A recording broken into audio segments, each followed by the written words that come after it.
క్రీస్తునందు ప్రియమైన సహోదరి సహోదరులారా, మన ప్రభువును రక్షకుడైన యేసుక్రీస్తు వారి యొక్క శ్రేష్టమైన నామములో అందరికీ హృదయపూర్వకమైన వందనాలు తెలియచేస్తున్నాను.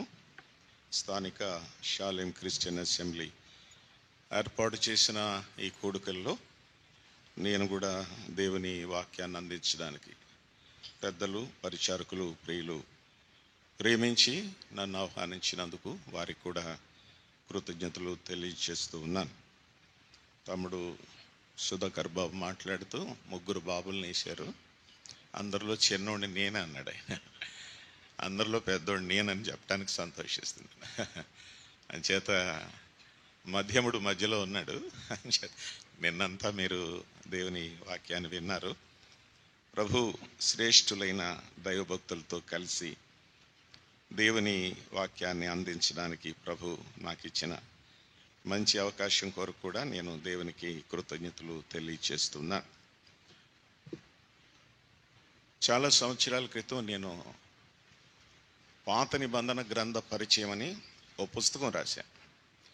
ఆదికాండ గ్రంథం నుంచి మలాకీ గ్రంథం వరకు బైబిల్ స్టడీ లాగా ఏ పుస్తకంలో ఏముందో చెప్పడానికి ఆదికాండం, ఆ కాలం, ఆ గ్రంథం, రచయిత, వచనాలు, ఆ తర్వాత చాప్టర్స్, ఇలాగున ఆదికాండంలో క్రీస్తు అని చెప్పి ఆరంభంగా ఫస్ట్ పుస్తకం అది నాది. నేను అది రాశాను. రాజారావు అన్న గారికి చూపించాను. తెమ్మసముద్రం అది కాక ఆయన కూడా అంటాం కదా, అన్నగారికి చూపించి అన్న ఈ పుస్తకం రాశాను అని చెప్పి ఆయనతో చెప్పాను. ఆయన ఆ పుస్తకం చూసినప్పుడు అన్నాడు, మంచి పని చేసావు తమ్ముడా అని ఒక మాట నాకు చెప్పాడు ఆయన స్వయంగా. తమ్ముడు బాగుంది, పుస్తకం చదివాను, రోజుకొక పేజీ రాయిరా అన్నాడు నన్ను ఆయన. రోజుకొక పేజీ రాయిరా, సంవత్సరానికి 365 పేజీలు అవుతాయని రాజారావణ్ గారు నాకు చెప్పాడు. ఆ మాట విషవెక్కినట్టు ఎక్కేసింది నాకు. మామూలుగా కాదు, పాశుపాం కరిగితే విషం ఎక్కుద్ది అంటారు కదా, అలా ఎక్కేసింది. ఆ రోజు మొదలుకొని నేను రాయటకు పూనుకున్నాను అన్నమాట. ఇప్పటిదాకా 16 పుస్తకాలు రాశాను. అందులో అన్ని పుస్తకాలు లేవు, కానీ మన మధ్యలో ఒక 6 రకాలు ఉన్నాయి. నేను జ్ఞాపకం చేసి వెంటనే వాక్య పరిచర్యలోకి వస్తాను. నేను పుస్తకాలు అమ్ముకోవడానికి రాలేదు. దేవుని మహాకృప చేత నా పుస్తకాలు ప్రపంచంలో పెద్ద పెద్ద దేశాల్లో కూడా ఉన్నాయని చెప్పడానికి సంతోషిస్తున్నాను. మా ఊరు అబ్బాయి ఆస్ట్రేలియా నుంచి నాకు ఫోన్ చేశాడు. అంకుల్ అన్నాడు, బాబు వందనాలు అన్నాను. నేను ఎవరినో తెలుసు అన్నాడు. తెలియదు బాబు, నేను దేవరాజు గారు అబ్బాయిని అంకుల్ అన్నాడు. ఓహోహో, దాసరి దేవరాజు గారు అన్నాను. అవును అంకుల్, ఇక్కడ జాబ్ చేసుకుంటున్నాను నేను ఆస్ట్రేలియాలో, నాకు గ్రీన్ కార్డ్ కూడా వచ్చింది అని చెప్పి అన్నాడు. అంకుల్ మీ పుస్తకం ఇక్కడ ఒకటి దొరికింది నాకు అన్నాడు. అరే, ఆస్ట్రేలియాలో తెలుగు పుస్తకాలు ఉంటాయా? అన్నీ దొరుకుతాయి అంకుల్ ఇక్కడ అన్నాడు. అని చెప్పి ప్రకటన గ్రంథంలోని 7 సంఘాలని ఈ పుస్తకం ఆయనకి ఆస్ట్రేలియాలో కొనుక్కున్నానని చెప్పాడు. నేను ఎంత లావు అయిపోయానో చెప్పలేను, ఉబ్బిపోయాను అన్నమాట. అబ్బా, మన పుస్తకాలు మన దేశ సరిహద్దులు దాటి ఇతర దేశాల్లో కూడా ఉన్నాయా అని చెప్పి నేను ఆనందించాను. అందుచేత విలువైన కొన్ని పుస్తకాలు మీకు పరిచయం చేస్తాను. మా సహోదరుడు జీవన్ వెనకాల ఉన్నాడు, ఆ పుస్తకాలు మీకు విక్రయిస్తాడు.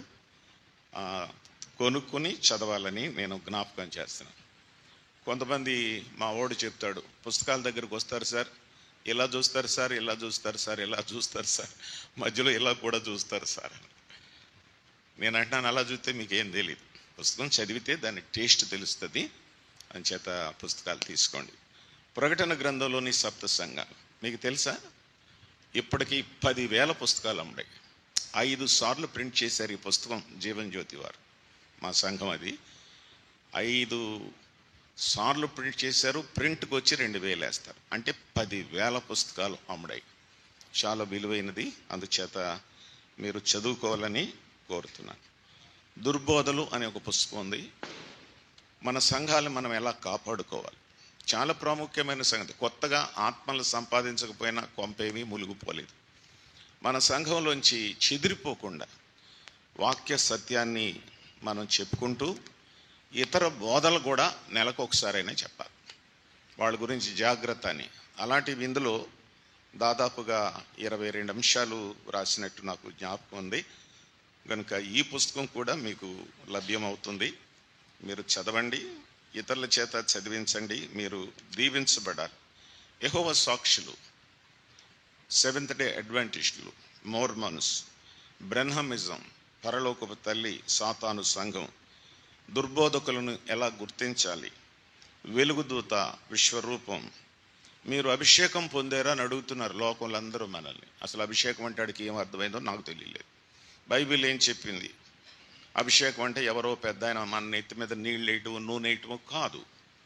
యోహాను మొదటి పత్రికలో మొదటి అధ్యాయంలో 14వ వచనంలో చెప్పాడు, కొరింథీ పత్రికలో కూడా. అందుచేత మీరు అభిషేకం పొందారా అని. కన్యకతో పురుషుని జాడ, మన బుర్ర కొన్నిసార్లు సైడ్ ట్రాక్ వెళ్ళిపోతుంది. కన్యకతో పురుషుని జాడ అంటే ఏంటో అని ఆలోచిస్తాం. సంఘముతో సాతాను జాడని అర్థం. సంఘములో సాతానుడు ఎలా ప్రవేశించి పాడు చేస్తాడు. యేషువ, యేసుక్రీస్తు నామంలో ప్రార్థన చేస్తాం మనందరం. కొంతమంది యేషువ నామంలో ప్రార్థన చేయాలి, అప్పుడే దేవుడు వింటాడని చెప్తున్నారు. వాళ్ళ సంగతి ఏంటో ఇందులో రాశాను. క్రిస్టియన్ సైన్స్, పడగొట్టడమా నిలబెట్టడమా, డిజిటల్ సంఘం వాక్యానుసారమా. హైదరాబాద్లో ఉన్నాడు, నంబూరులో, కర్నూలులో, నెల్లూరులో, గుడివాడలో చాలా చోట్ల సంఘాలు ఉన్నాయి ఆయనకి. దేవుడు ఒకవేళ తెర మీద సువార్త ప్రకటించడం ఆయన ఉద్దేశం అయితే ఆకాశంలో ఒక తెర కట్టి టైం పెట్టి అందరూ చూడండి అని చెప్పేవాడు. అంచేత తెర మీద ప్రసంగాలు ఇక్కడ పెట్టుకుంటాం, దూరంగా ఉన్న వాళ్ళకి కనపడ్డాను. జీవితకాలం అంతా అదే పనితో అనేక సంఘాలను దోచుకునేటువంటి నేపథ్యంలో కొంతమంది ఉన్నారు. అందుచేత వారి గురించి మీరు తెలుసుకోవాలి, ఇతరులకు తెలియచేయాలి. ఆ తర్వాత సందర్భానుసారమైన సందేశాలు. ఎప్పుడు ఏం చెప్పాలి? పెళ్ళికి 4, పుట్టినరోజుకు 4, ఆడవాళ్ళు చచ్చిపోయినప్పుడు 4, మగవాళ్ళు చచ్చిపోయినప్పుడు 4 అన్నీ రాసేసాను. క్రొత్త సంవత్సరం మొదలుకొని డిసెంబర్ దాకా రాసేసాను. ఒకటే రాయలేదు ఇందులో. ఆడపిల్లలు యుక్త వయసు వచ్చినప్పుడు కూడా మీటింగ్లు ఇట్టేస్తున్నారు మనోళ్ళు. డబ్బులు ఎక్కువైపోయి రజస్వల పండగ, పరికిణేల పండగ, ఓవరాక్షన్లు చేస్తున్నారు అన్యజనులు చేసినట్టు. అది రాయలేదు, అది మంద కాదు. అది మా చెల్లెళ్ళు, మా అక్కలు, వీళ్ళందరూ కూడా ఆడపిల్లలు యుక్త వయసు వచ్చినప్పుడు ఎవరికీ తెలియదు. తాతకే, మా అమ్మకే, నాన్నకి, అమ్మకే. ఇప్పుడు ఏం చేస్తున్నారంటే మైకులు పెట్టి అది కూడా స్తుతి గుడికే సార్ అంటున్నారు. ఏం చెప్తాం? అదొకటే రాయలేదు, అన్నీ ఉన్నాయి మీ సేవలో వాడుకోవడానికి. గుర్తింపు లేని పౌలు తోటి పనివారు. పౌలు గారితో కలిసి చాలామంది పనిచేశారు. వాళ్ళ పేర్లు జస్ట్ ఒకసారి 2 సార్లు అలాగున బ్లింక్ అవుతాయి అంతే. వాళ్ళు ఎంత సేవ చేశారో అనేది చదివితే మన గుండెలు పగిలిపోతాయి అన్నమాట. ఇందులో కొంతమంది 22 మంది: Apollo, అరిస్తార్కు, అర్కిప్పు, అర్తెమాను, ఊర్బాను, Epaphroditus, ఎపఫ్రా, ఎరస్తు, ఒనేస్ఫర్, Crescens, Timothy, Titus, Tychicus, Trophimus, Demas, Philemon, Barnabas, Mark, Justus, Luke, Silas. చాలా అద్భుతంగా insignificant God servants along with Paul. పౌలుతో కనబడకుండా సేవ చేశారు. ఒకసారో 2 సార్లు పేర్లు కనపడతాయి. ఎంత గంభీరమైన పరిచర్య చేశారు. అందుచేత గుర్తింపు లేని వారికి మనం గుర్తింపు తీసుకొచ్చాం. ప్రభు తీసుకొచ్చాడు. మీ అందరికీ తెలియాలని ప్రయాసపడి ఈ పుస్తకాన్ని కూడా సంకలనం చేయడం జరిగింది. ఆ తర్వాత ఇశ్రాయేల్ చరిత్ర చాలా ఇంపార్టెంట్. అసలు పాత నిబంధన అంతా ఇశ్రాయేల్ చుట్టే తిరుగుతుంది, మనం ఎన్ని చెప్పుకున్నా కానీ.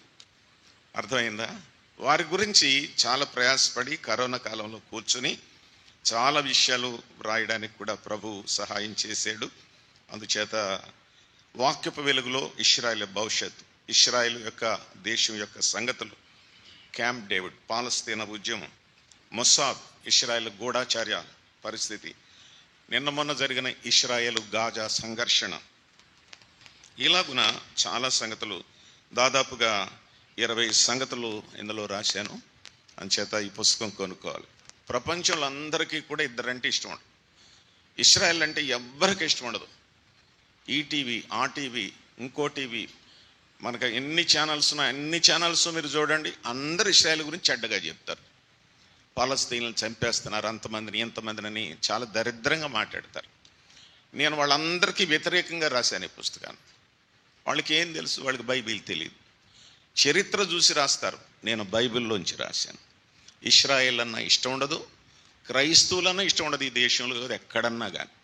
అందుచేత ఆదికాండ గ్రంథం 15 అధ్యాయంలో ప్రభు అయిన దేవుడు అబ్రహాముతో మాట్లాడుతూ ఈ స్థలాన్ని, ఈ దేశాన్ని నీకు ఇస్తానని చెప్పాడు, గ్యారెంటీ.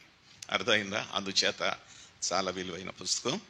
ఇది కూడా మీరు కొనుక్కొని చదవాలని జ్ఞాపకం. ఇది చేతిలో వేడిగా ఉంది. మొన్న శనివారం నాడు వచ్చింది ఈ పుస్తకం ప్రింటింగ్ నుంచి. పరివర్తన సందేశాలని ఒక 12 సందేశాలు సింపుల్గా సేవకులకు, సంఘాలకు ఉపయోగపడాలని చెప్పి ఈ పుస్తకాలు గ్రంథస్థం చేశాను. నెక్స్ట్ పుస్తకం రోమా పత్రిక టేబుల్ మీద ఉంది, ఇంకో పత్రిక మనసులో ఉంది, ఇంకొకటి చిత్తులో ఉంది.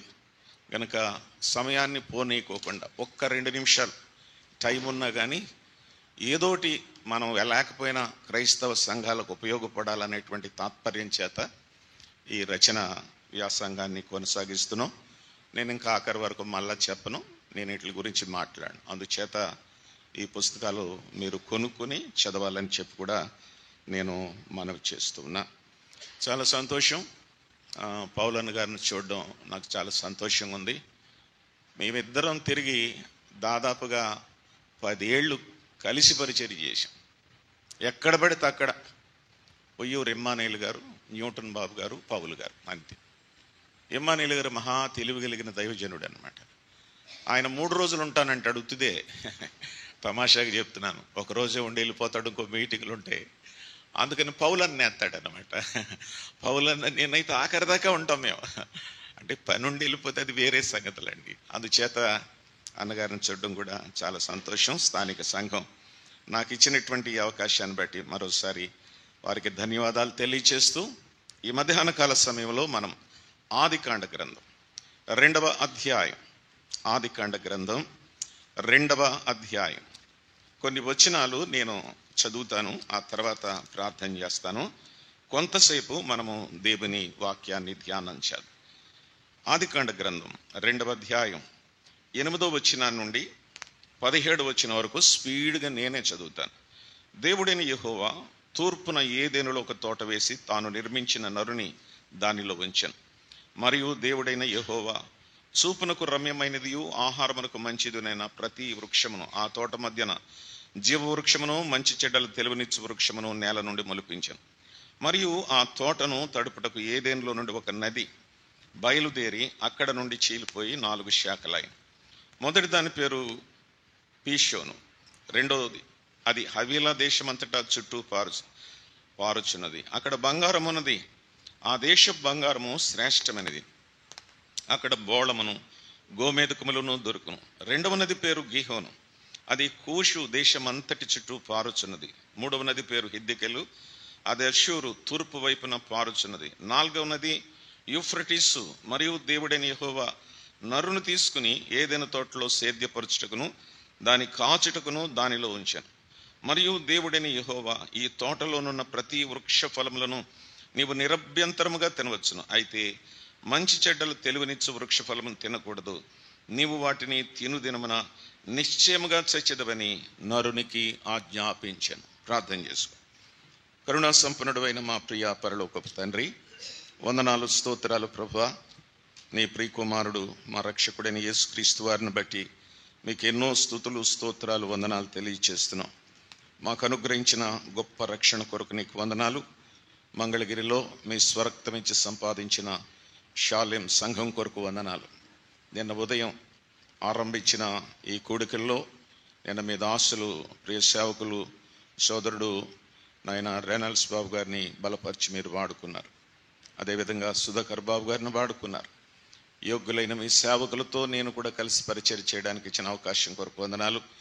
ఇంతకుముందు మీ దాసుడు యాకోబు పత్రికలోంచి అమూల్యమైనటువంటి విషయాలు వారు మా గమనంలోకి తీసుకొచ్చారు. విన్న మా ప్రియులు ఆ ప్రకారం జీవించడానికి సహాయం చేయండి. నన్ను కూడా జ్ఞాపకం చేసుకోండి. మీ ప్రజలకు ఏం అవసరం చెప్పడానికి కావలసిన కృప అనుగ్రహించమని వాక్యమై ఉన్న యేసుక్రీస్తు వారి పేరిట సహాయము కోరుచున్నాము తండ్రి, ఆమేన్. మా ఊరిలో ఒక ఆమె అర్ధరాత్రి 1:30కి ఉలిక్కపడి లేస్తుంది. ఆమె పేరు కోమలి. 1:30కి టఫీమని లేస్తుంది అనమాట. భర్త ఉలిక్కపడి లేస్తాడు. ఏమే కోమలి, ఏమైంది అని అడుగుతాడు. ఒళ్ళంతా చెమటలు పట్టేసి మనిషి మెత్తగా అయిపోయి తడిసిపోయి ముద్దయిపోతున్నారు.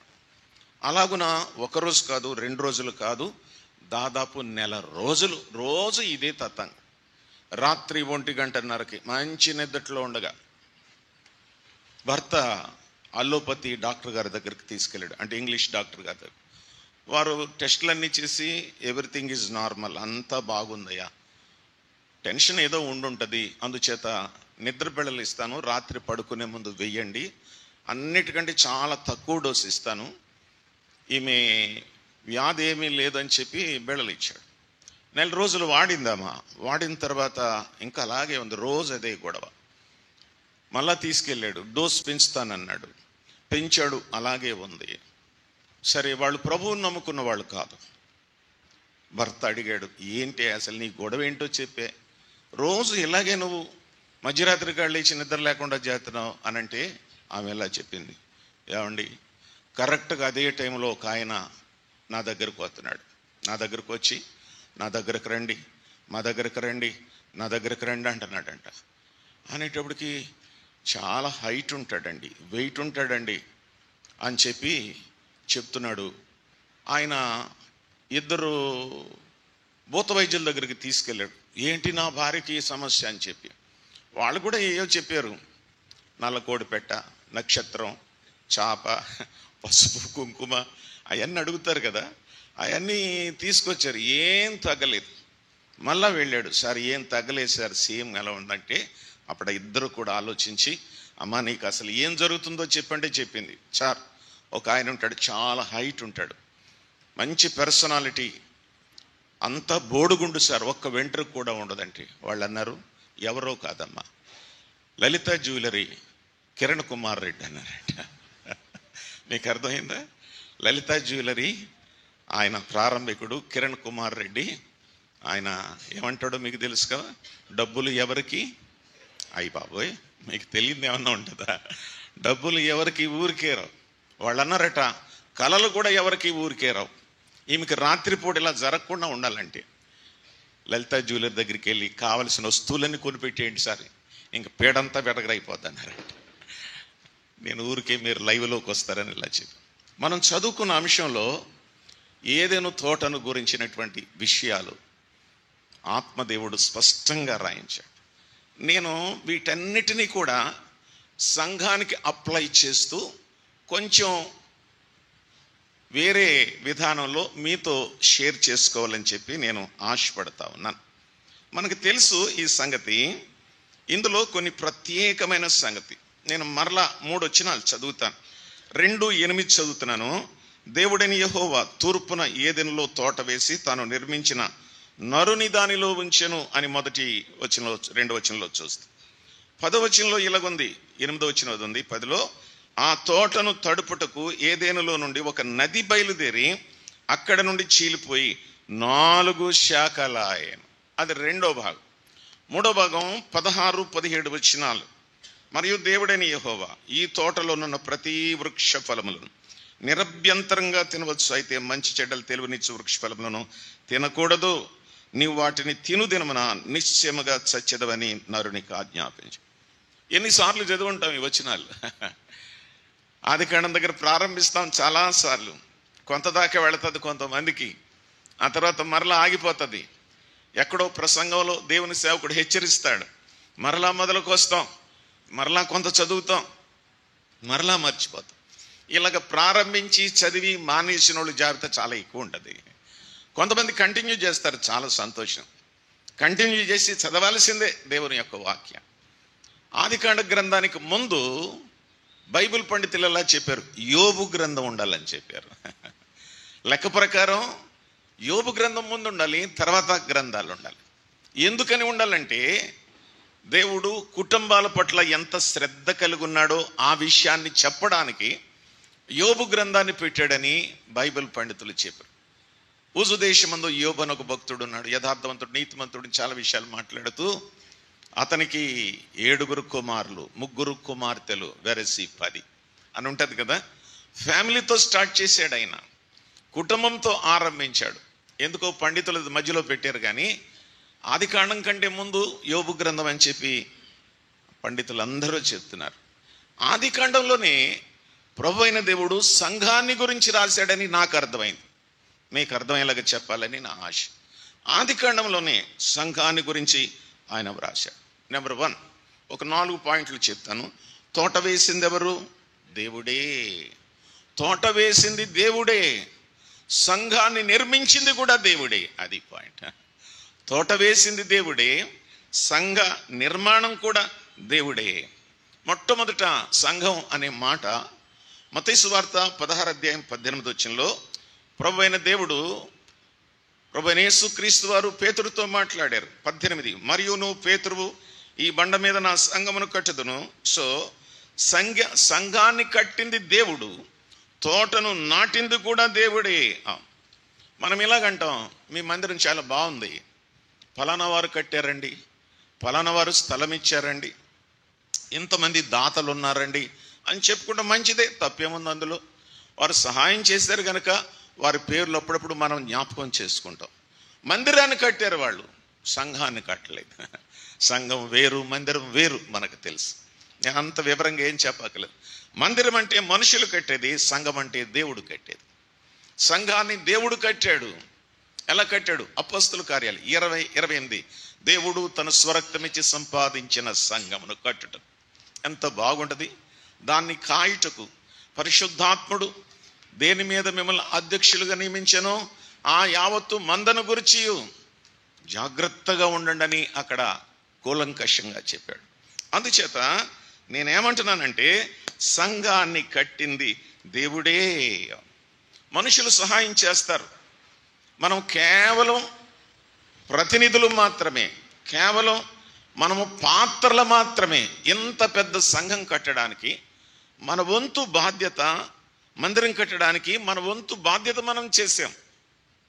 మందిరం కట్టుకున్నాం మనుషులు కూడుకోవడానికి, దేవుణ్ణి ఆరాధించడానికి, మన కూడికలు జరిగించుకోవడానికే మనకు మందిరం అవసరం. అందుచేత మనం కట్టుకున్నాం దానిని, పాత్రధారులు మాత్రమే. సంఘము తన స్వరక్తమిచ్చి సంపాదించిన సంఘమని చెప్పి దేవుని యొక్క లేఖనాల్లో చూస్తాం.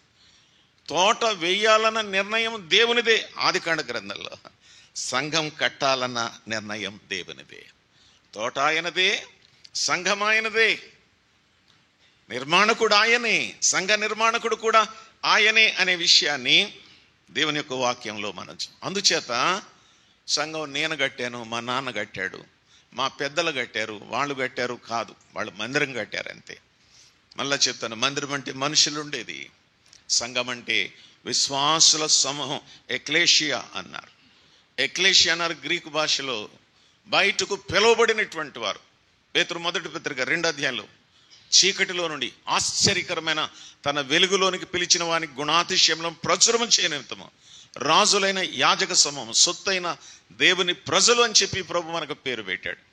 అంచేత సంఘం కట్టింది దేవుడు, మర్చిపోకూడదు. తోట కట్టింది దేవుడే, సంఘాన్ని నిర్మించింది కూడా దేవుడే అనే విషయాన్ని జ్ఞాపకం చేస్తాం. చదువుదాం ఒక వచనం, హెబ్రీలకు రాయబడిన పత్రిక తీయండి అందరూ.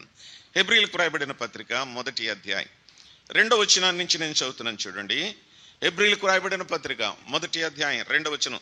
ఆయన ఆ కుమారుని సమస్తమునకును వారసునుగా నియమించెను, ఆయన ద్వారా ప్రపంచములు నిర్మించెను. ఆయన దేవుని మహిమ యొక్క తేజస్సును, ఆయన తత్వము యొక్క మూర్తిమంతమునై ఉండి తన మహత్తు గల మాట చేత సమస్తమును నిర్వహించుచు. అబ్బా, ఈ ప్రపంచాన్ని దేవుడు ఎలా నిర్మించాడు, నిర్మాణకుడుగా ఎలా కనబడుతున్నాడో మనం చూస్తాం. తన మహత్తు గల మాట చేత, మహత్తు గల మాట చేత. ఎంత శక్తి ఉందో ఆయనకి, ఎంత మహత్యము కలిగిన వాడో. ప్రపంచములు, భూగోళం ఉన్న సమస్తం కూడా తన నోటి మాట చేత, మహత్తు గల మాట చేత సమస్తమును నిర్మించినటువంటి వాడు. ఇంత గొప్ప దేవుడు మనకి సంఘాన్ని ఇవ్వడం ఎంత దీవెన, ఎంత సంతోషకరమైన సంగతి.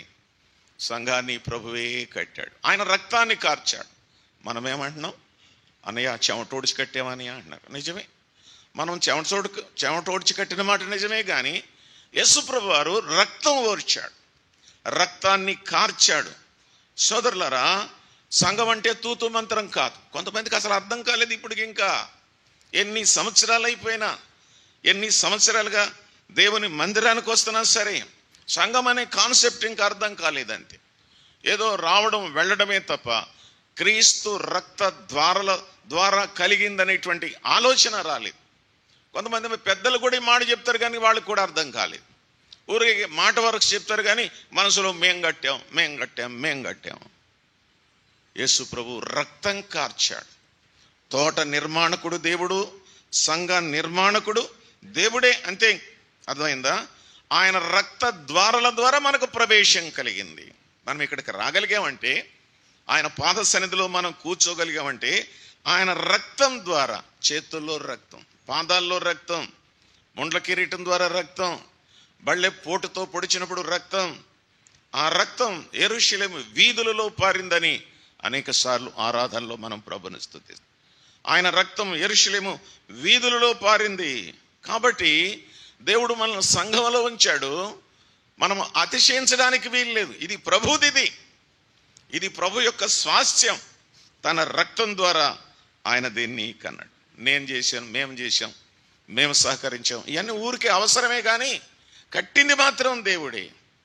అందుచేత రక్తధారలలో నుంచి బయటకు వచ్చిన విశ్వాసుల సమూహం. అందుచేత మొదటి మాట ఏమన్నానంటే, తోట నిర్మాణకుడు దేవుడే, సంఘ నిర్మాణకుడు దేవుడే. Point number 2. ఇంకొక మాట చదువుదామా? 2వ అధ్యాయం ఆదికాండ గ్రంథం 2వ అధ్యాయం 6వ వచనం చదువుతున్నాను చూడండి. అయితే ఆవిరి భూమి నుండి లేచి నేల అంతటినీ తడిపెను. నేల అంతటినీ తడిపెను. అర్థమైందా? ఏదెను తోటను తడిపింది ఎవరు? దేవుడే. సంఘాన్ని తడుపు వారెవరు? దేవుడే. అంతే, వెరీ సింపుల్ అన్నమాట. ఏదెను తోటను తడిపింది దేవుడు. ప్రతి చల్లపూట ఎక్కడి నుంచి? భూమిలో నుంచి ఆయన ఆవిరి పంపిస్తే, దాన్ని ఇంగ్లీష్లో మిస్ట్ అంటారు, అది పైకి లేచి నేలంతటినీ తడిపిందని చెప్పి దేవుని యొక్క వాక్యంలో. ఈ రోజున సంఘాన్ని తడుపుతున్నవాడు దేవుడే. సేవకుల ద్వారా, పెద్దల ద్వారా, భక్తుల ద్వారా, గొప్ప గొప్ప వారి ద్వారా, ఇలాంటి మీటింగ్ల ద్వారా, బైబిల్ స్టడీస్ ద్వారా, బైబిల్ క్లాసుల ద్వారా దేవుడు ఏం చేస్తున్నాడంటే సంఘాన్ని తడుపుతున్నాడు. నువ్వు అందులో ఉన్నావు, మర్చిపోతున్నావు. నువ్వు తడపబడుతున్నావు. దేవుని వాక్యం వర్షం వలె నీ మీద కురుస్తుంది. స్పందిస్తున్నావా? రెస్పాండ్ అవుతున్నావా? ఎన్నిసార్లు నిన్ను తడిపాడు, ఎన్ని సభల్లో నిన్ను దర్శించాడు. తోటను తడిపినది దేవుడే, సంఘమును తడిపిన వాడు కూడా దేవుడే. వచనం చదవనా? యెషయా గ్రంథం 27వ అధ్యాయం తిప్పండి. యెషయా గ్రంథం 27వ అధ్యాయం 3వ వచనం చదువుతున్నాను చూడండి. 27:3 యెహోవాను నేను దానిని కాపు చేయుచున్నాను, ప్రతి నిమిషమును నేను దానికి నీరు కట్టుచున్నాను, ఎవడును దాని మీదకి రాకుండానట్లు దివారాత్రము దానిని కాపాడుచున్నాను. అబ్బా, సంఘాన్నంట, మనల్నంట ప్రతి నిమిషము నీరు కట్టుచున్నాను. ఏమిటా నీరు? దేవుని వాక్యం అనే, దేవుని వాక్యం అనే నీరు ప్రతి నిమిషం ఏదో రకంగా రకరకాల మాధ్యమాల ద్వారా, దైవ గ్రంథం ద్వారా, సంఘం ద్వారా ఏం చేస్తున్నాడండి? ప్రతి నిమిషము నేను సంఘమునకు నీరు కట్టుచున్నాడు, ఎవడు దాని మీదకి రాకుండానట్లు. ఏ దుర్మార్గుడు, ఏ దుష్టుడు, సాతానుడు ఎంత గొప్పవాడైనా వాడు కూడా సంఘం మీద దాడి చేయకుండానట్లుగా ప్రభు ఏం చేస్తున్నాడంటే దివారాత్రము దానిని కాపాడుచున్నాను. తోట వేసింది దేవుడే, సంఘాన్ని కట్టింది దేవుడే. తోటను తడిపింది దేవుడే, సంఘాన్ని తడుపుతున్నవాడు కూడా దేవుడే. How wonderful it is. ఆయన మనల్ని తడుపువాడు ప్రతి నిమిషం. ఏదో రీతిగా ఏదో మాధ్యమం ద్వారా, ఎవరో ఒకరి ద్వారా ప్రభు ఏం చేస్తున్నాడంటే మనల్ని తడుపుతున్నాడు. బహుశా ఇక్కడి నుంచే వచ్చిందేమో ఈ సామెత. నారు పోసినవాడు నీరు పోయాడా అన్నారు కదా.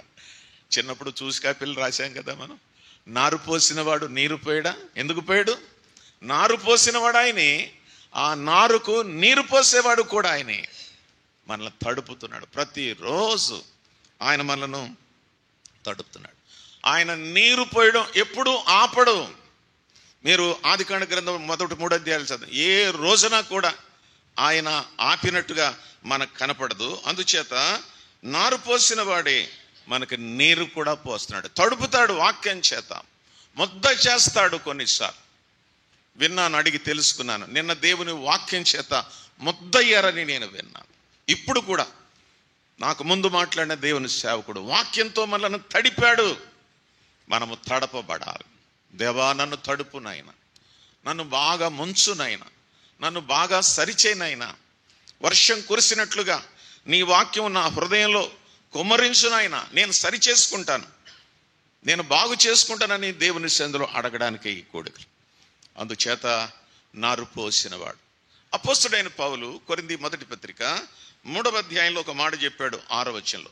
నేను నాటితిని, చెప్పండి, అపొల్లో నీళ్లు పోసెను, వృద్ధి కలగజేసిన వాడు అంతే. ఊరికే నిమిత్త మాత్రులు అంతే. పెద్దలు కావచ్చు, పరిచారకులు కావచ్చు, కష్టపడవచ్చు. కానీ ప్రభువు చెప్పేది ఏంటంటే ఒక మంచి మాదిరి చెప్పాడు.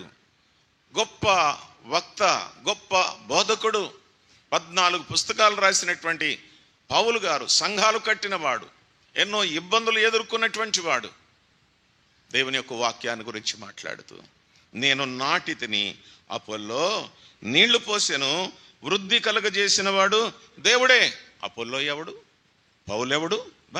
మళ్ళీ అలా చెప్పిన ఆయనే వెంటనే అపొల్లో ఎవడు, పౌలెవడు? పరిచారకులే కదా. ఒక్కొక్కరికి ప్రభు అనుగ్రహించిన ప్రకారం వారి ద్వారా మీరు విశ్వసించితిరి. ఒక్కొక్కళ్ళ ద్వారా మనం ప్రభు దగ్గరికి వచ్చాం. నా బైబిల్ స్టడీ లూకాసు సువార్త నేను చదువుతున్నాను. దాన్ని నాకు ఇలాగ అర్థమైంది. సంఘం కట్టబడింది, అర్థమైందా? మేడగదిలో ప్రార్థన చేశారు 120 మంది, బాగుంది. పెంతెకొస్తు దినాన్న పరిశుద్ధాత్మ దేవుడు ఆ రోజున భూమి మీదకి వచ్చాడు అని మనం చదువుతాం. పేతురు ఎక్కడున్నాడు? ప్రకటన ఆయనే చేశాడు, చిన్న ప్రకటన చేశాడు, అనగా సువార్త ప్రకటించాడు, వాక్యం చెప్పాడు. మీరు మారు మనసు పొంది, 38వ వచనంలో ఉండదు, ఇప్పుడు అక్కర్లేదులే, 2:38, మీరు మారు మనసు పొంది బాప్తిసం పొంది జీవిస్తే పరిశుద్ధాత్మను వరం పొందుతారు, మీరందరూ రక్షించబడిన జాబితాలో ఉంటారని చెప్పాడు. వెంటనే ఎంతమంది? 3,000 మంది. వాక్యం విని 3,000 మంది మారు మనసు పొందేశారండి.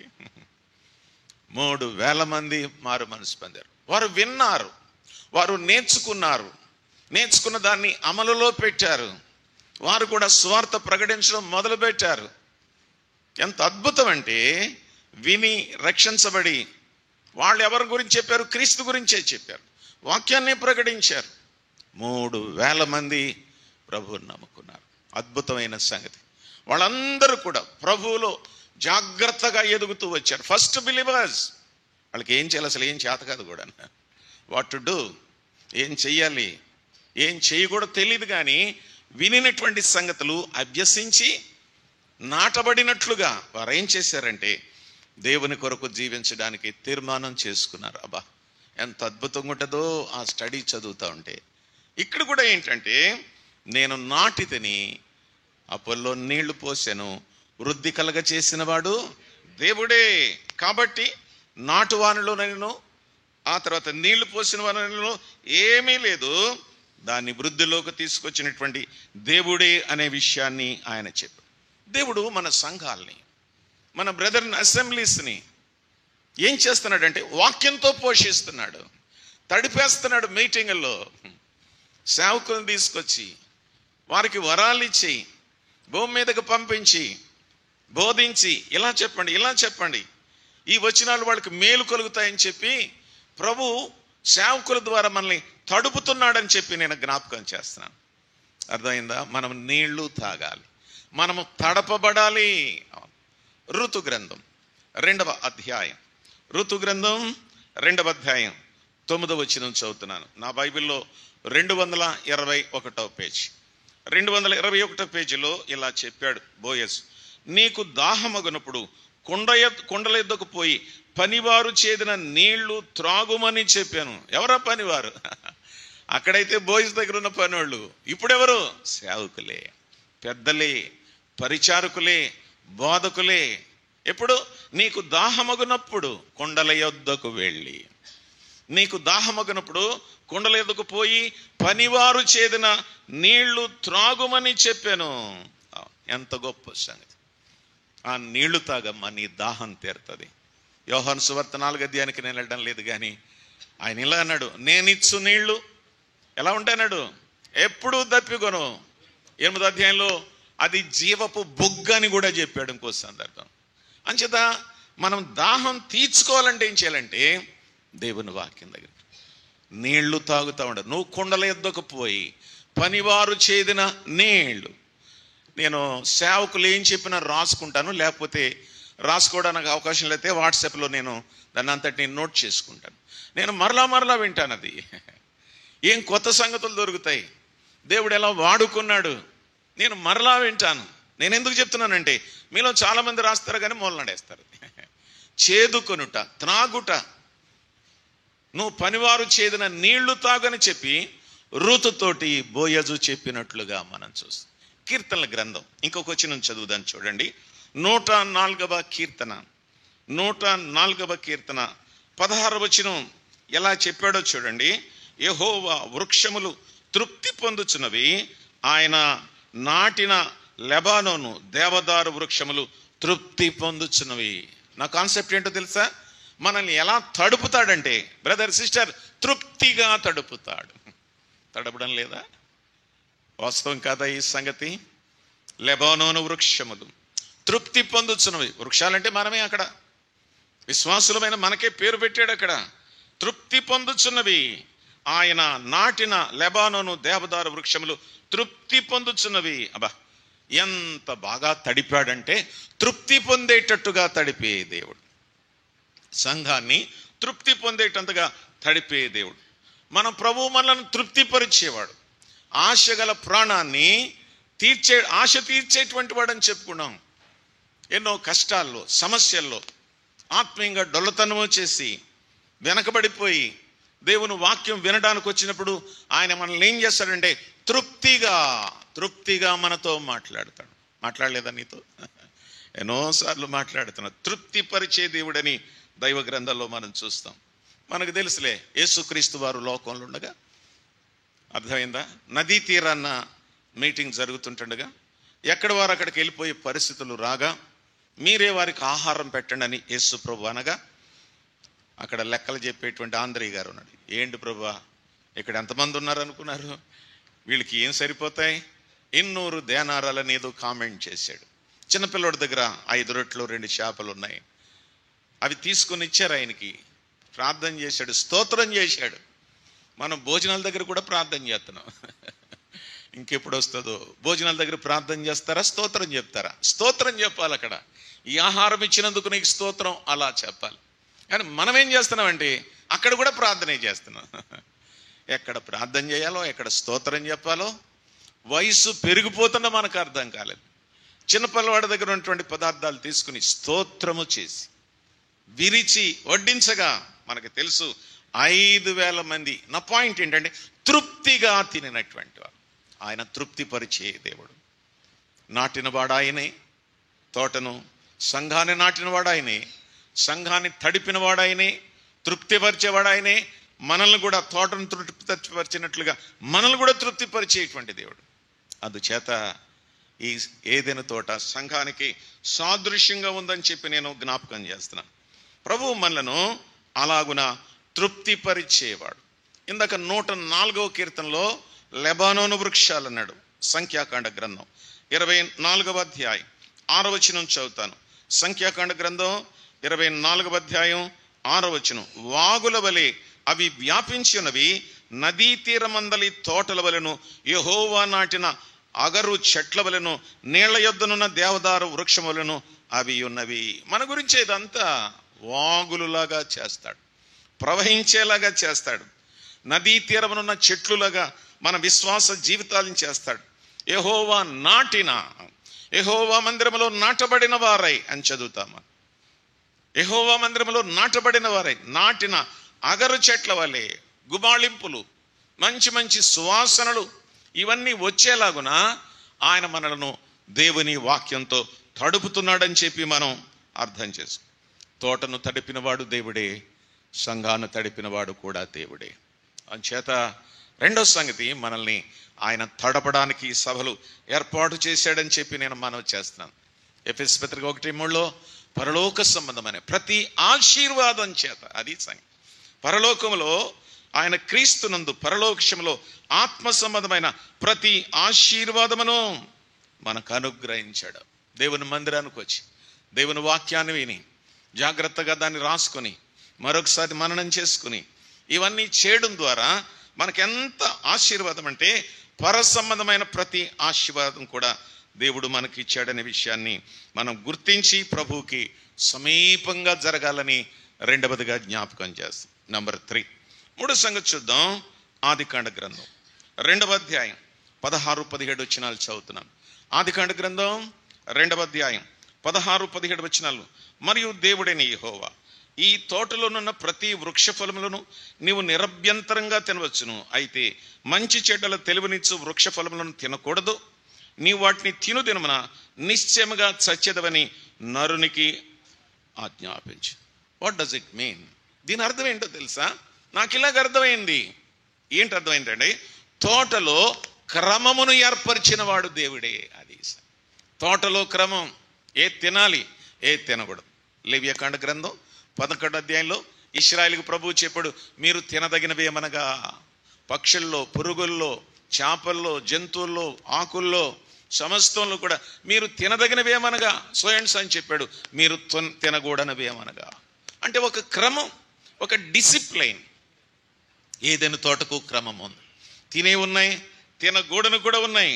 అందుకని ప్రభు మనకేం చెప్తున్నాడంటే, సంఘములో క్రమం వెరీ వెరీ ఇంపార్టెంట్. నిర్మించిన దేవుడు, తడిపిన దేవుడు సంఘానికి ఒక క్రమాన్ని, ఎలా పడితే అలా రాకూడదు, ఎప్పుడు పడితే అప్పుడు రాకూడదు. ఎన్నిసార్లు చెప్తారో, ముందు కుర్చీలు ఖాళీగా ఉన్నాయి, రెండమ్మా రెండు నాయన అంటే మేము రాము సార్, ఇక్కడి నుంచే డైరెక్ట్గా పరలోకానికి వెళ్ళిపోతాం సార్. అసలు ఎంత చెప్పినా కదలరండి. చాలా విచారకరమైన సంగతి. ముందు రండి, ముందు రండి, క్రమం. మందిరానికి ముందు రండి, ఆరాధన అయిపోయే కాదు, రొట్టిచ్చేటప్పుడు కాదు, పాత్ర అందించేటప్పుడు కాదు, కానుకలు పట్టేటప్పుడు కాదు, ముందు రండి, ముందు రండి.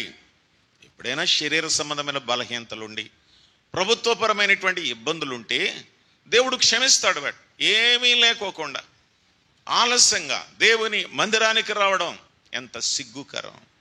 ఎవరైనా ఒక ఆవిడ వెళ్ళిపోతా ఉంటే పక్క ఆవిడ కిటికీలను చూసి వెళ్ళిపోతుంది, అందరికంటే ముందు ఊగించుకుంటా, నువ్వు రావు, ముందు వెళ్ళేవాళ్ళు కూడా పేర్లు పెడతావు. మన దగ్గర ఇది రక్షించబడిన వారు మాట్లాడే మాటలే నేను చెప్తున్నాను. సంఘానికి క్రమం మర్చిపోవాలి. సంఘానికి క్రమం ఉంది. సంఘ క్రమమునకు లోబడాలి. మనం సంఘ క్రమమునకు లోబడి జీవించాలనే విషయాన్ని నేను ప్రభు పేరట జ్ఞాపకం చేస్తాను.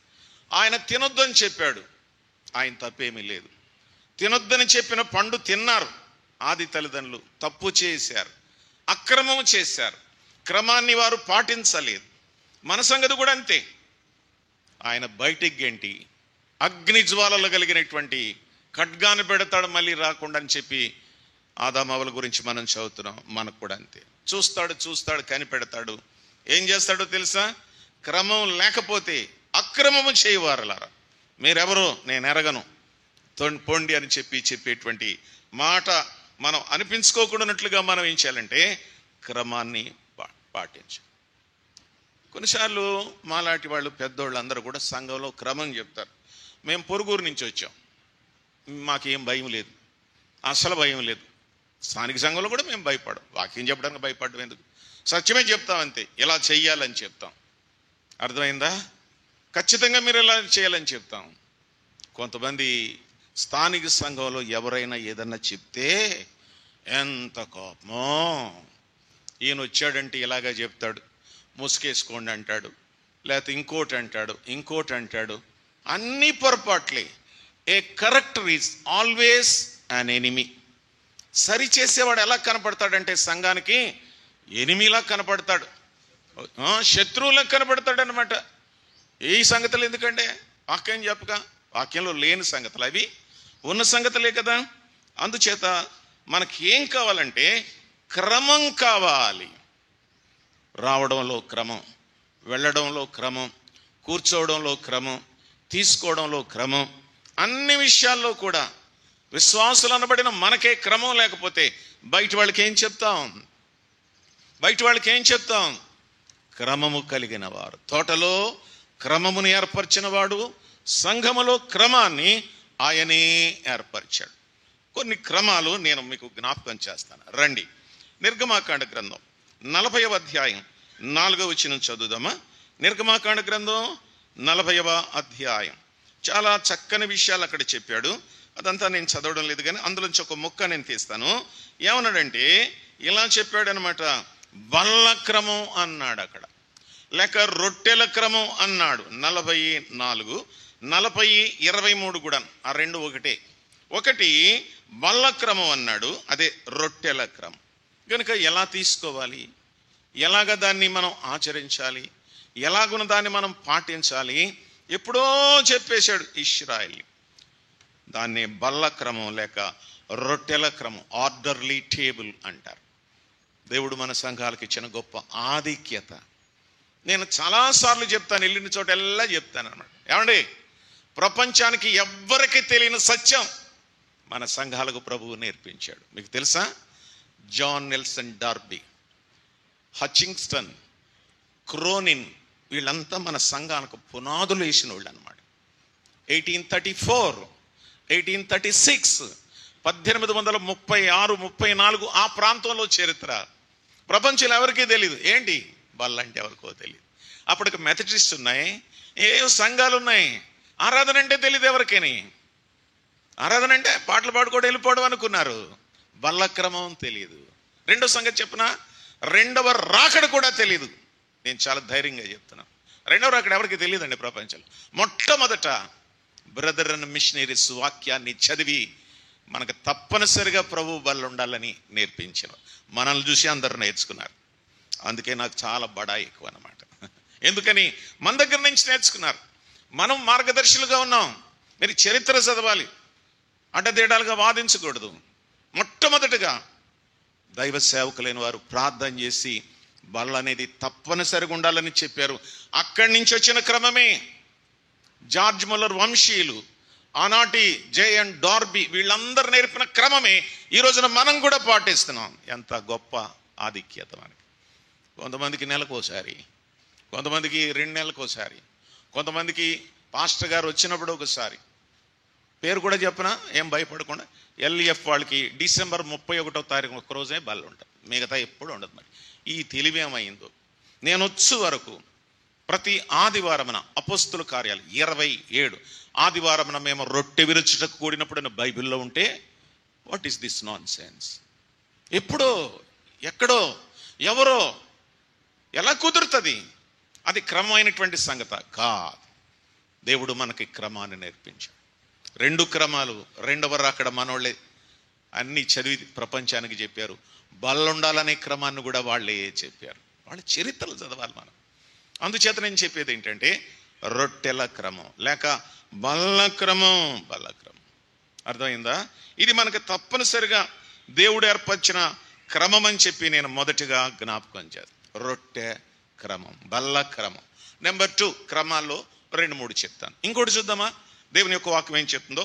రాజుల మొదటి గ్రంథం 18వ అధ్యాయం 33వ వచనం చదువుతున్నాను. రాజుల మొదటి గ్రంథం 18వ అధ్యాయం 33వ వచనం. కట్టెలను క్రమముగా పేర్చి ఎద్దును తునకలుగా కోసి ఆ కట్టెల మీద ఉంచి అని వ్రాయబడింది. ఇదేంటిది? కట్టెల క్రమం. మొదటి రొట్టెల క్రమం. కొంచెం నొక్కితే అలాగ అర్థమవుతుందేమో. మొదటిది బల్ల క్రమం, రొట్టెల క్రమం. రెండవది కట్టెల క్రమం. ప్రాస్ కుదిరింది కదా. అవును. ఎవరా కట్టెలు? రక్షించబడిన విశ్వాసులమైన మనమే. రొట్టెల క్రమం, రొట్టెల క్రమం. కట్టెల క్రమం అంటే ఏం చెప్తున్నాడు తెలుసా? ఎవరు పడితే వారు ఆరాధనలో పాలు పొందడానికి వీల్లేదు. మీకు తెలుసా? చెప్తే మీరు అన్ని ఇలా మాట్లాడుతున్నాడు అంటారు. హైదరాబాద్లో ఒక ఆయన చిన్న పిల్లలు కూడా రొట్టి చేస్తున్నాడు. తినండి అంటున్నాడు ఏకంగా. అయ్య బాబోయ్, వాడికి మారు మనసు లేదు, రక్షణ లేదు. దేవుడు నాకు చెప్పాడు, నన్ను నిమ్మన్నాడు, చిన్న పెద్ద తేడా లేకుండా రండి తినండి మీ ఇష్టం వచ్చినంత. ఏంటిది? క్రమము లేనటువంటి సంగతి, క్రమరాహిత్యం. దేవుడు క్రమం చెప్పాడు, మనమేం చేస్తాం? రక్షించబడి బాప్తిసం తీసుకున్న తర్వాత రొట్టెనిస్తాం. అర్థమైందా? కొంతమంది బాప్తిసం తీసుకోకుండా రక్షణ పొందిన తర్వాత కూడా ఇస్తున్నారు. ఎక్కడుంది బైబిల్లో? ఇలాగని ఆర్గ్యుమెంట్లు, అన్నిటికీ ఆన్సర్లు ఉండవు అక్కడ. మన పెద్దలు చదివి చెప్పారు, మనకు కూడా అర్థమైంది. ఒక విధానం, ఒక క్రమం మనం నేర్చుకోవాల్సిన అవసరం ఉంది. కట్టెల క్రమం. విశ్వాసులు క్రమమైన రీతిలో ఉండాలి. ఎవరు పడితే వాళ్ళు తినకూడదు, ఎవరు పడితే వాళ్ళు సర్వ్ చేయకూడదు. చిన్న కుర్రోడు ఇలాగ అడిగాడు, ఊరు పేరు చెప్పంలే. అన్నయ్య గారు రొట్టెలు బాగా ప్రార్థన చేసి స్తోత్రాలు చెప్పిస్తున్నారు, ఇచ్చేవాళ్ళు మరి వాళ్ళు కూడా పవిత్రంగా ఉండాలి కదా అంకుల్ అన్నాడు. ఎస్ అన్నాను. అంకుల్, చుట్ట పీగిలు తాగేవాళ్ళు, మందేసేవాళ్ళు కూడా టేబుల్ ఇచ్చేస్తున్నారు అంకుల్. అయ్యి బాబోయ్, గుండె ఆగిపోయింది నాకు. పల్లెటూళ్ళ సంఘాలలో క్రమం లేక, క్రమపరిస్తే ఊరుకోక, తిరగబడి ఇచ్చేసేవాళ్ళు అందరూ అంతే. ఓ వెరీ సారీ. చాలా విచారకరమైనటువంటి సంగతి. దేవుని బిడ్డలారా, ఇచ్చేవారు క్రమంగా ఉండాలి, పుచ్చుకునేవారు క్రమంగా ఉండాలి. కట్టెలంటే విశ్వాసాలు అని చెప్పాను కదా, మనకి క్రమం ఉండాలి. పెద్దలు కూడా ఏం చేయాలి? ఎవరు తీసుకుంటున్నారో ఎవరు తీసుకోలేదో కొంతమంది పెద్దలు పరిచారకులు వాచ్ చేస్తూ ఉండాలి, చూడాలన్నమాట.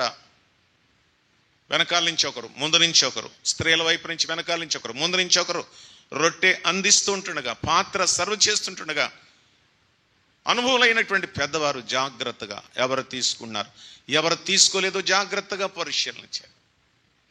మనం వదిలేసామంతే, పాత్ర ఇచ్చేస్తాం, అలా తిరిగి వచ్చేది అంతే. ఈ పక్క నుంచి వెళ్ళిపోతుంది చెద్ది. ఎవరు తీసుకుంటున్నారో ఎవరు తీసుకోవట్లేదో, రక్షించబడి మన సంఘంలో బాప్తిసం పొందిన వారు ఎందుకు తీసుకోవడం లేదో కూడా మనం అజమాయిషీ చేయలేకపోతున్నాం. తక్కువ మంది అయితే బాగుంటుంది చేయడానికి, ఎక్కువ మంది ఉంటే కష్టం కదా. దేవుని బిడ్డలారా, గనుక కట్టెలు విశ్వాసులు క్రమంగా ఉండాలనే విషయాన్ని దేవుని యొక్క వాక్యంలో మనం చూస్తాం. క్రమంగా ఉండాలి, ఇచ్చేవాళ్ళు క్రమంగా ఉండాలి, తీసేవాళ్ళు క్రమంగా ఉండాలి. నేను అనంతపురం అగ్రిప్ గారు అసెంబ్లీకి వెళ్ళాను చాలా కాలం క్రితం, చాలాసార్లు వెళ్ళాను. అక్కడున్న అన్న దేవసహాయం గారు ఆరాధన అయిపోయిన తర్వాత ఇలా చెప్పాడు నాకు. భలే హ్యూమరస్ అయింది, కానీ దుఃఖం కూడా అయిందనమాట. ఏమైందో తెలుసా? ఒక రోజున బల్ల ఇస్తున్నారు, రొట్టె సర్వ్ చేస్తున్నారు, నలుగురు సర్వ్ చేస్తున్నారు. నేను ఎక్కువ మంది సర్వ్ చేయమని చెప్తాను, ఎందుకంటే టైం కలిసి వస్తుంది. ఇద్దరే వెళ్ళారనుకో, టైం అంతా వాళ్ళు తీసుకుని, కొంతమంది అక్కడికి వచ్చాక కళ్ళు మూసిన స్తోత్రాలు చెప్తారు. రెడీగా ఉండాలి ముందే. అక్కడికి వచ్చాక ప్లేట్ అట్టుకుని కాసేపు కళ్ళు మూసుకేసుకుని ఏం పప్పులు కుదరవు అక్కడ, ముందే రెడీగా ఉండాలంతే. గమనించండి, అలా ఇస్తున్నారంట. ఇస్తా ఉంటే పురుషుల నుంచి వెళ్ళిన పాత్ర వచ్చేసింది మళ్ళీ వెనక్కి. స్త్రీల నుంచి నలుగురు వెళ్ళారు, వెనకాలది వచ్చేసింది. ఎదరది రాలేదు, పాత్ర రొట్టె రాలేదు. అడుగుతున్నాడు ఇక్కడ ఆయన పెద్ద ఆయన, ఇంకో ప్లేట్ ఉండాలి ఏది అని అడిగాడు. అప్పుడు తడుముతున్నారు పెద్దలు.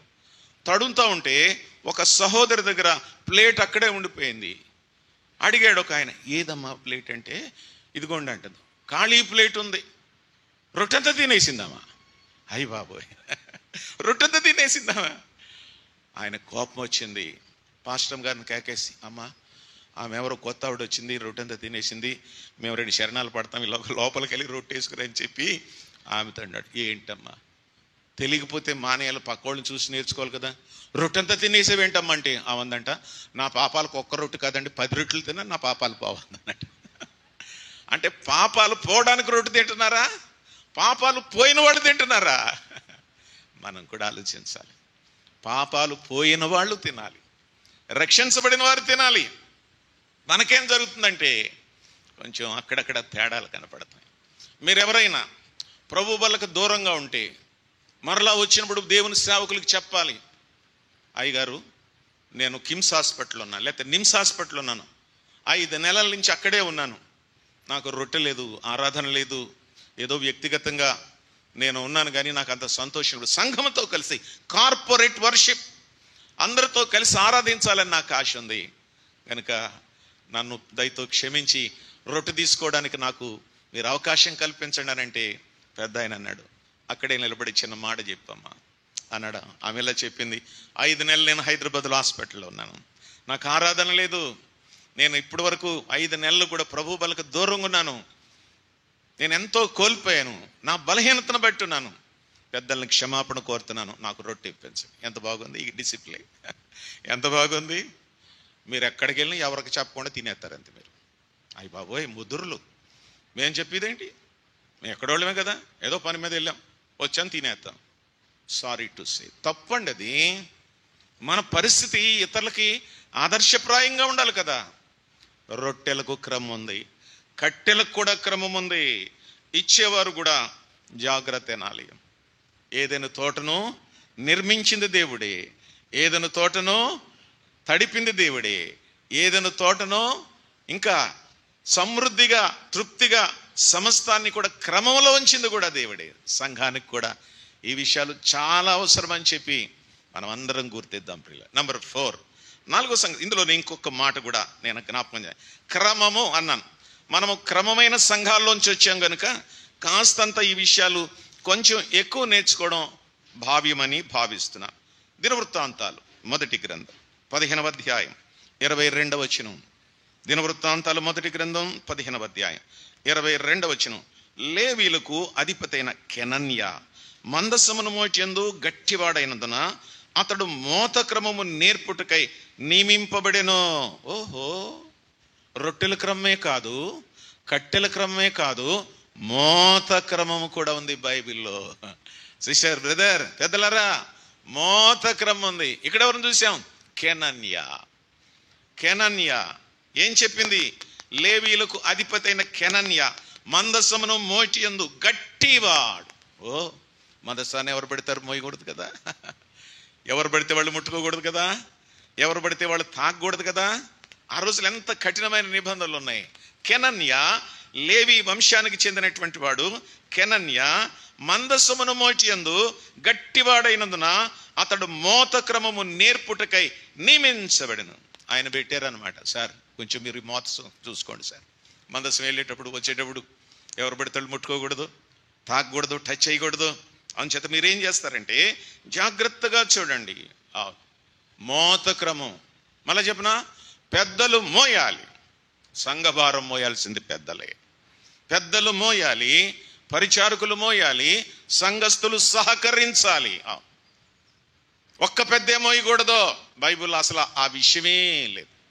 అధ్యక్షుడు కాదు, అధ్యక్షులు అన్నాడంతే. అది మళ్ళీ ఇంకో క్లాసులోకి వెళ్ళిపోతుంది. అందరూ కలిసికట్టుగా చేయాలి, సహకరించాలి. మోత విషయంలో పురుషులందరూ కూడా పెద్దలకు సహకరించాలి. ఒక్కరే చేయడం చాలా కష్టం. సంఘం 1 మ్యాన్ ఫెలోషిప్ కాదు, 1 మ్యాన్ ఆర్మీ కాదు. బైబిల్ చెప్పింది నూతన నిబంధన సత్యం, పాత నిబంధన సత్యం. కొంతమంది ఉంటారు పెద్దలు, పరిచారకులు, వీరు కలిసి మోయాలి. ఓ మాట నాకు గుర్తొస్తుంది. మోషే మామగారికి 3 పేర్లు ఉన్నాయి. ఇత్రో, రఘుయేలు, హోబాబు, 3 పేర్లు వాళ్ళ మామగారికి. అర్థమైందా? మోషే మామగారికి. ఓసారి వచ్చాడనమాట. మోషే దగ్గరికి తీర్పులు వస్తున్నాయి, పంచాయతీలు చేస్తున్నాడు, ఇవన్నీ చూశాడు. అప్పుడు ఒక మాట అంటాడు. నిర్గమాకాండ గ్రంథం రాసుకోండి, 18వ అధ్యాయం 18వ వచనం. నిర్గమాకాండ గ్రంథం 18వ అధ్యాయం 18వ వచనం ఇలా అన్నాడు. ఏమన్నాడు తెలుసా? ఈ సమస్త ప్రజలను ఒంటిగా క్షమించండి, నీవును నీతోనున్న ప్రజలను నిశ్చయముగా నలిపోదురు. ఈ పని నీకు మిక్కిలి భారము, అది నీ ఒక్కడవే చేయజాలు. సంఘాలు ఒక్కళ్ళే నడుపుతున్నారు కాదు, ఒక్కరు కాదు. వారికి ఇంకొకరు సహాయకరంగా ఉండాలి, ఇంకొకరు తోడుగా ఉండాలి. మనం లేనప్పుడు, పరిచర్యకి వెళ్ళినప్పుడు ఆ ఖాళీని భర్తీ చేసే అనుభవం కలిగిన వారై ఉండాలి. Church is not 1 man show. సంఘం అనేది ఒకళ్ళే చేసేది కాదు, సహకరించాలి, తోడ్పడాలి. అన్న నాకు ఏదన్నా పని చెప్పండి అన్న నేను కూడా చేస్తానన్నా అని చెప్పాల్సినటువంటి అవసరం ఉంది ప్రియులరా. అవును, అందుచేత ఒక్కళ్ళ చేయకూడదు, ఉండాలి, సహకారులు ఎవరో ఒకరు ఉంచుకోవాలి. ఒక్కరి వల్ల పని ఫలవంతంగా జరగదని దేవుని యొక్క వాక్యంలో మనం చూస్తూనే ఉన్నాం ప్రియులారా. కొన్నిసార్లు కొన్ని సంఘాల్లో 2 రకాల ప్రాబ్లంలు ఉంటాయి. రండి బ్రదర్, మీరు ఈ కార్యక్రమాన్ని స్వీకరించండి, మీరు నేర్చుకోండి అంటే కొంతమంది మేము రావండి, మేము కూర్చుని వెళ్ళిపోతాం, అంతే, సింప్లీ బిలీవర్స్గా ఉంటాం, మాకే పని వద్దండి, మా భుజాల మీద బరువు పెట్టొద్దండి, మేము రావండి అంటారు కొంతమంది. పెద్దలు అడుగుతారు, రండి రండి రండి, మీరు కూడా ముందుకు రండి అని అంటే మేము రాము అంటారు కొంతమంది. బాబు ఇంకా నువ్వు కొంచెం దూరంగా ఉండాలంటే దూరిపోతారు, వచ్చేసి ఇంకా కొంచెం దూరంగా ఉండాలంటే దూరిపోతారు అన్నమాట. అర్థమైందా? నేను ఊరికి వెళ్ళాను, ఆ సంఘంలో ఒక అబ్బాయి కొంచెం ఉద్రేకంగా ఉంటాడట. అన్నాడట, నేను ఈవేళ వాక్యం చెప్తాను అన్నాడు. లేదయ్యా, నరసాపూర్ నుంచి అన్న వస్తున్నాడు, ఆయన చెప్తాడు, పిలిచాం తీరా ఆయన్ని, ఎక్కడో ఉంటే మన దగ్గర కూడా రమ్మన్నాం అన్నాడు. అనేటప్పటికి ఓ పోగండి ఉండయా నాకు అన్నాడట. వదిలే బాబు అని చెప్పి అన్నారట. సరే ఇంక ఇలాగ అడుగుతున్నాడని చెప్పి ఆ సంఘంలో ఉన్న పెద్దలందరూ వీడు చాలా ఎక్కువ తొందర చేస్తున్నాడండి అని చెప్పి ప్రార్థన ఇచ్చారంట. మీరు జాగ్రత్తగా వినాలి. ప్రార్థనలో మొత్తం తన ప్రసంగం అంతా చేసేసాడు, 30 నిమిషాలు చేసేసాడు. నాకేమో గంట ఇస్తారు వాక్యం చెప్పడానికి, అరగంట ఆడే తినేసాడు. ఇంక నేనేం చెప్పను, నేను గంట చెప్దాం అనుకున్న ప్రసంగం అరగంటకే చెప్పాను. మరి వాళ్ళ క్రమం లేకపోతే మనకైనా ఉండాలి కదా. ఏంటని అడిగాను. ఇంతే అన్నయ్య, చెప్తానంటాడు, చేత కాదు, నేర్చుకోమంటాం, నేర్చుకోడు, అన్నిటికీ ముందుంటాడు. ఇవాళ చాలా కొంచెం అడావిడైంది, ఫోన్లే ప్రార్థన చేస్తాడని ఇచ్చాం, ప్రార్థన చేయమంటే ప్రార్థనలో ప్రసంగం అంతా చేసేసాడు. ఇలాంటి వాళ్ళు కూడా ఉంటారు. సంఘాన్ని నడిపించడం చాలా కష్టం. అందుకే మోషే అన్నాడు, నీ ఒక్కడి వల్ల కాదు నాయన, నువ్వు నలిగిపోతావు, నీవు ఇబ్బంది పడతావు అని చెప్పి అన్నాడు. సంఖ్యాకాండ గ్రంథంలో 11:14లో మోషే కూడా ఎలాగన్నాడు. మోషే 11వ అధ్యాయం 14లో నేను వారిని మోయలేను, మోషే వారిని మోయలేను అని అన్నాడు. అర్థమైందా?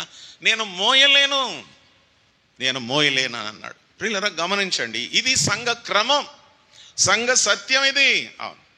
ఆ మాటకు వస్తే నిర్గమాకాండ గ్రంథంలో మనం గమనించి చూసినట్లయితే 25వ అధ్యాయంలో ప్రత్యక్ష గుడారం కట్టారు. మీరు తర్వాత చదువుకోండి, 13-14 వచనాలు. ఏం జరిగిందో తెలుసా?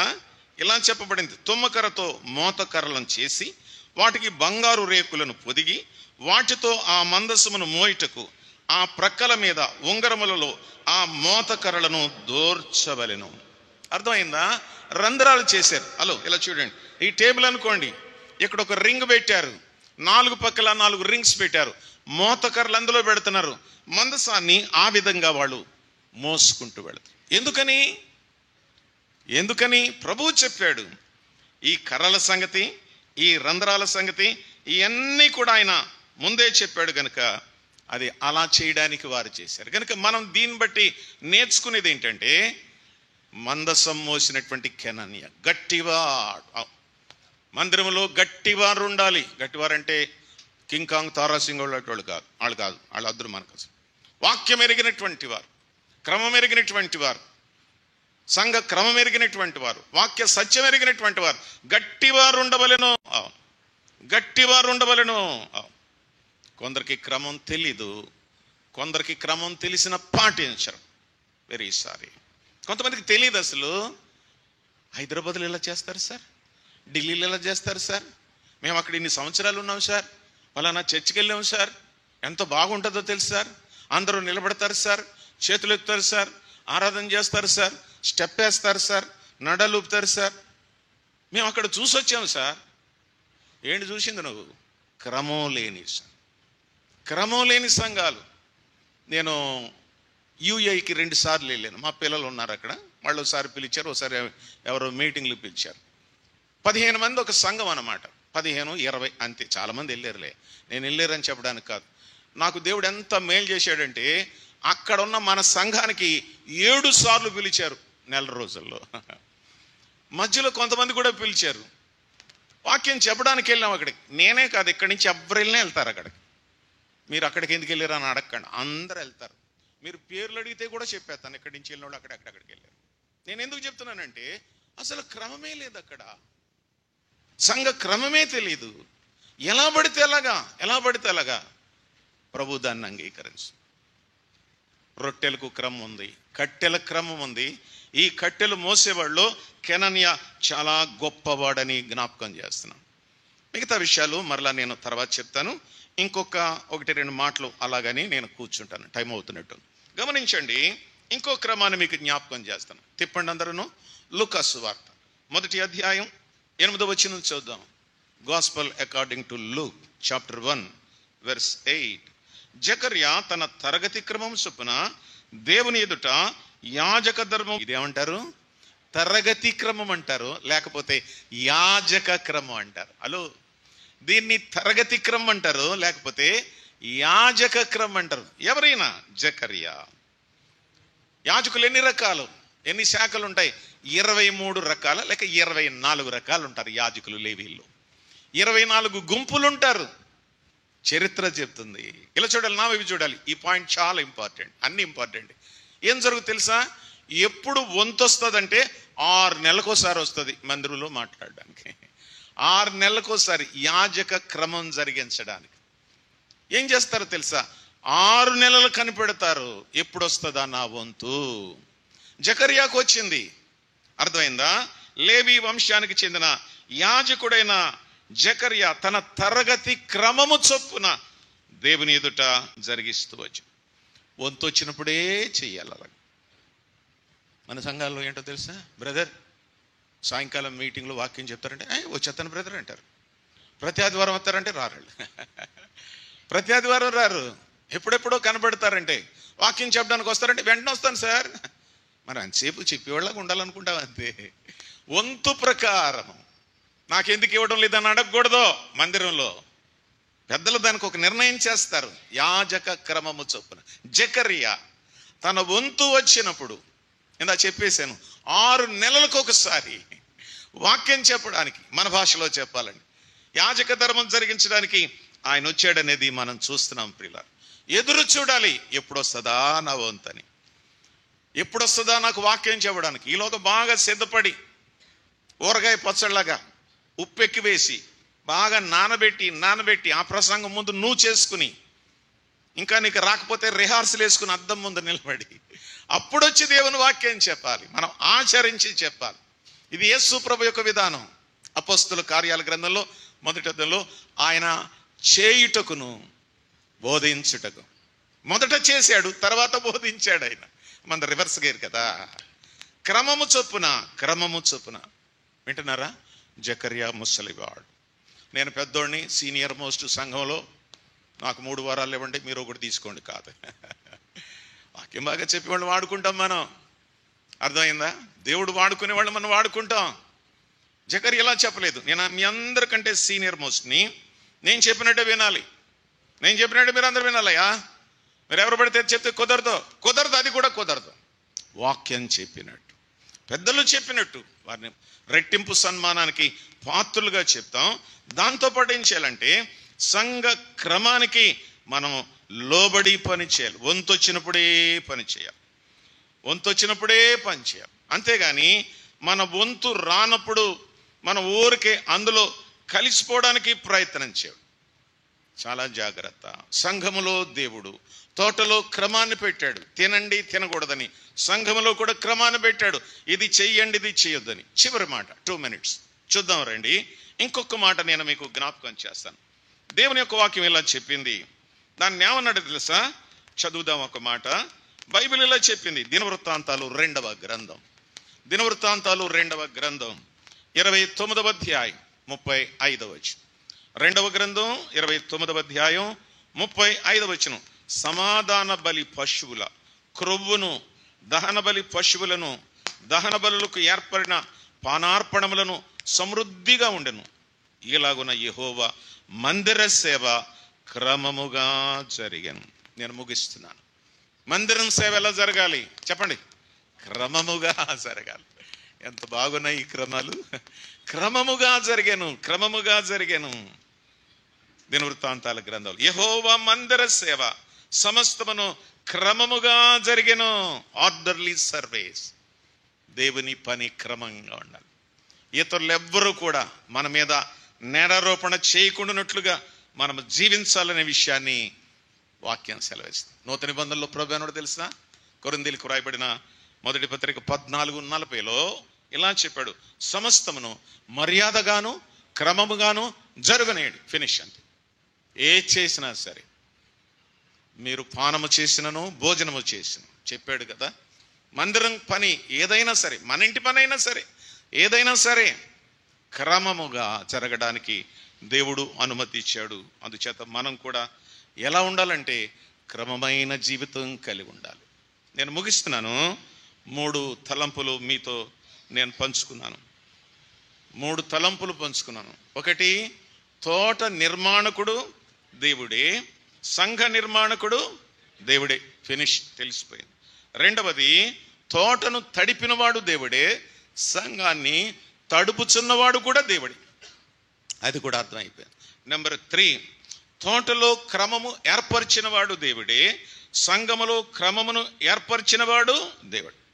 ఈ క్రమంలో మనం 3-4 క్రమాలు చూసాం. అందుచేత మనం సంఘస్థులం ఈ సత్యాలు తెలుసుకోవాలి. మనం ఉద్యోగం, విశ్వాసం, ప్రార్థన ఇవన్నీ అవసరం, నేను కాదని అంటలేదు. నేను కూడా మాట్లాడతాను తర్వాత. అవి జాగ్రత్తగా ఉందాం, మన సంఘాన్ని మనం కాపాడుకుందాం. ప్రభువు చెప్పినట్లుగా ఏదెను తోటను ఆనుకొని మన సంఘాన్ని అక్కడ పెట్టుకుని అక్కడ ఏం జరిగిందో అది ఇక్కడ మీ సంఘాల్లో, మీరు ఎక్కడి నుంచి వచ్చారో మాకు తెలియదు, మీ సంఘాల్లో కూడా ఇదే జరగాలి. మా సంఘంలో కూడా ఇలాగే జరగాలి, ఎక్కడైనా ఇలాగే జరగాలి. అందుచేత మనం క్రమాన్ని పాటించే క్రైస్తవులుగా ఉందాం. వాక్యాన్ని బాగా అర్థం చేసుకుందాం. ఈ మాట దేవుడు తన స్వరక్తం ఇచ్చి సంపాదించిన సంఘం గనుక పెత్తనాలు చేయడానికి, పెద్దరికాలు చేయడానికి, అజమాషి చేయడానికి ఏదేదో కోసం కాదు, కానీ మనస్ఫూర్తిగా కూడా దేవుని మహిమ కొరకే మనం అలా చేద్దాం. మిగతా విషయాలు తర్వాత ధ్యానంలో మనం చూద్దాం. ప్రభు ఈ మాటలు మనందరి కొరకు దీవించును గాక. ఆమెను గట్టిగా చెప్పండి. Thank you. ప్రార్థన చేద్దాం. దయగల మా తండ్రి, ప్రేమ కలిగిన మా ప్రభువా, స్తోత్రాలు.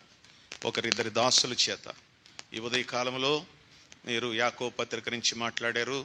అదేవిధంగా ఏదెను తోటను ఆనుకుని సంఘ విషయాలు కూడా మాకు జ్ఞాపకం చేశారు. వందనాలు, స్తోత్రాలు. ఈ తలంపులు సాతానుడు దొంగిలించకుండా సహాయం చేయండి.